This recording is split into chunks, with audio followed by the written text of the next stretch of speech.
Bispo Sebastião Calegari, da 2ª Região Eclesiástica, é mais um entrevistado dessa série do Jubileu de Ouro, que celebra os 50 anos da Igreja Metodista Wesleyana. Bispo Calegari, muito obrigada pela sua presença.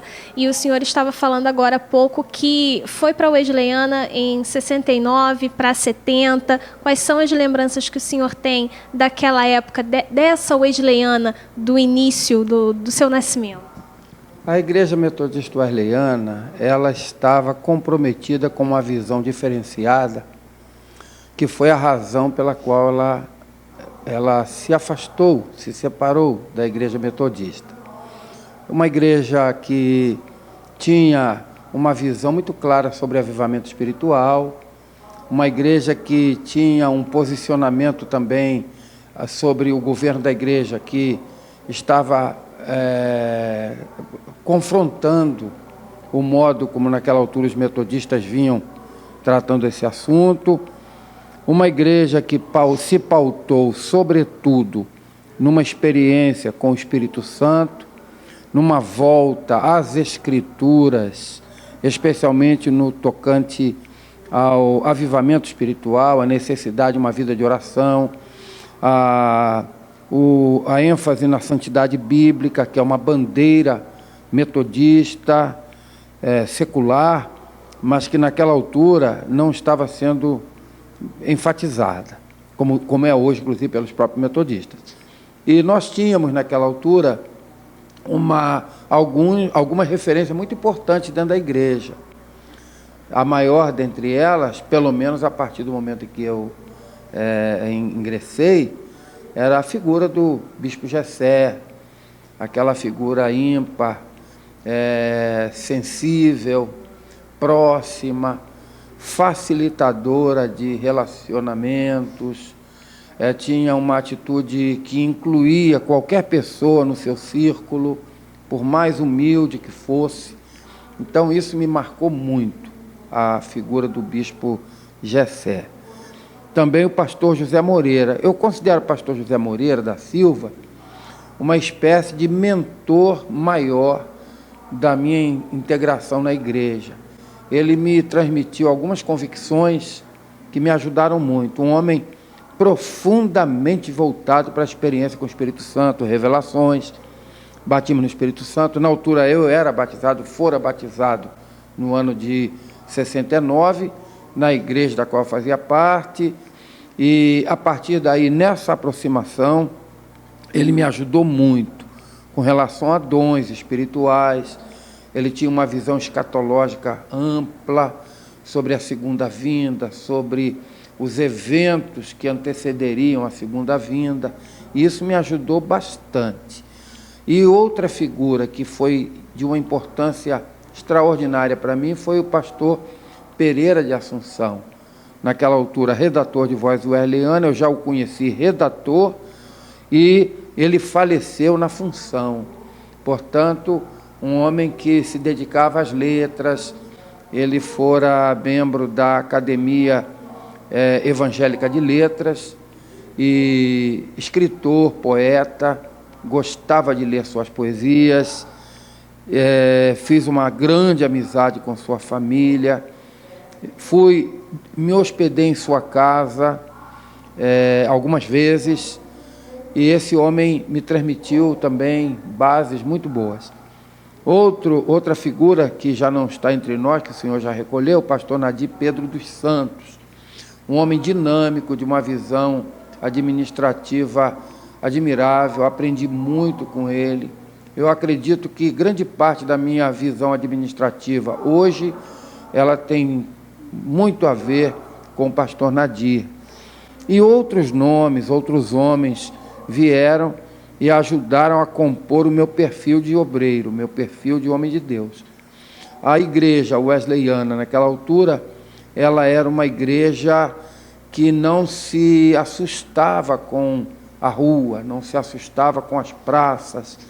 Ela tinha uma juventude comprometida com o trabalho evangelístico de impacto.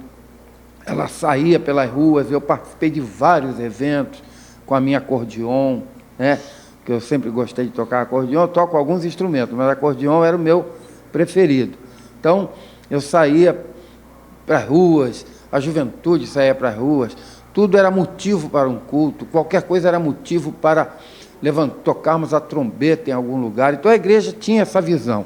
E eu participei desse princípio, desse começo, não cheguei logo no início.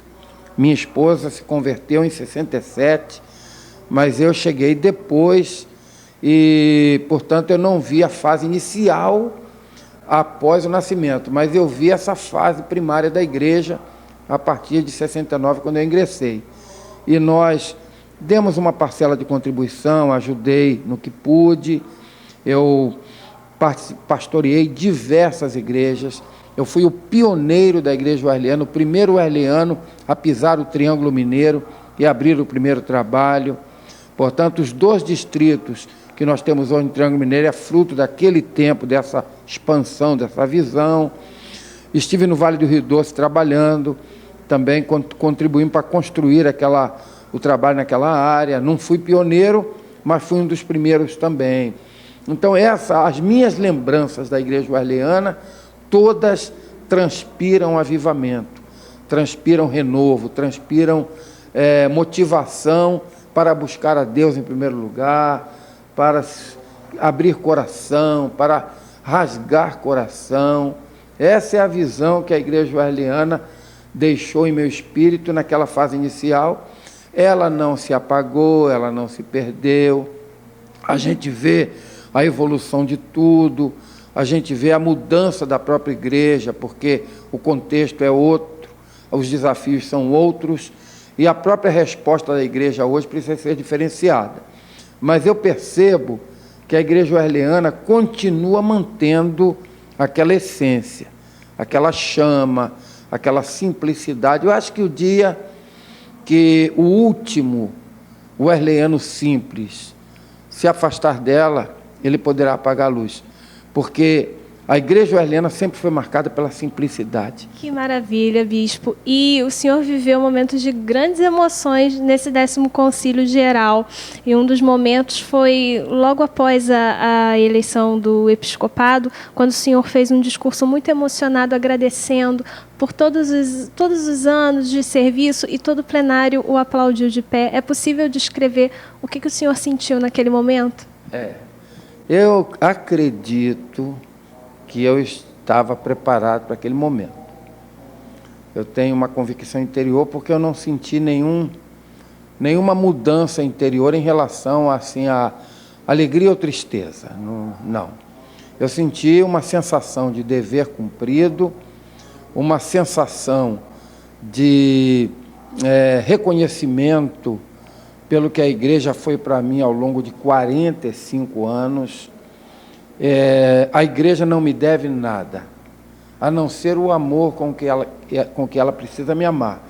Mas eu devo tudo à igreja, da constituição de minha família, a minha capacitação para cumprir o ministério, o trabalho que pude exercer ao longo desse tempo, os resultados que alcancei.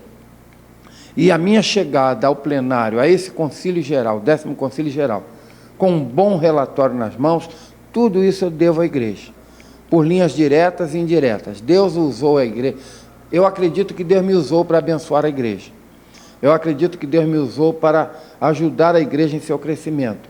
Mas eu acredito também que a igreja me ajudou muito a chegar ao ponto que cheguei.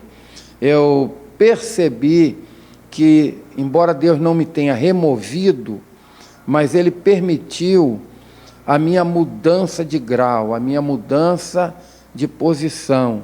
Ou seja, eu não estou hoje entre os conselheiros, os membros do Conselho Geral, que decidem a administração da igreja, o governo da igreja, mas eu faço parte do Colégio Episcopal e sou um bispo ungido.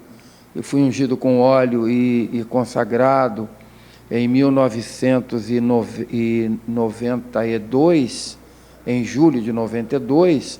Então, eu tenho consciência da unção que está sobre mim. E nessa consciência da unção, eu não fujo de minha responsabilidade. Mas eu precisava, Luana, naquela hora, parabenizar os novos bispos. É um novo quadro. Quando eu vi o desenho se formar, os novos bispos serem ali colocados, juntamente com bispos antigos, saber que não é mais o meu espaço nessa frente de trabalho administrativo, para mim, dá uma sensação de alívio. Eu não tenho sensação de perda, mas eu tenho sensação de saudade, porque foi um tempo muito bom, um tempo de criatividade, um tempo de comunhão profunda, um tempo muito bom. E quando eu cheguei na tribuna, talvez essa emoção causada por esse misto de alegria e saudade, de alívio e saudade, é tanta coisa que não dá para a gente explicar, talvez naquela emoção eu tenha transmitido algum brilho, eu não sei, eu só sei que o plenário teve uma reação maravilhosa. Eu fui muito abençoado com a reação do plenário.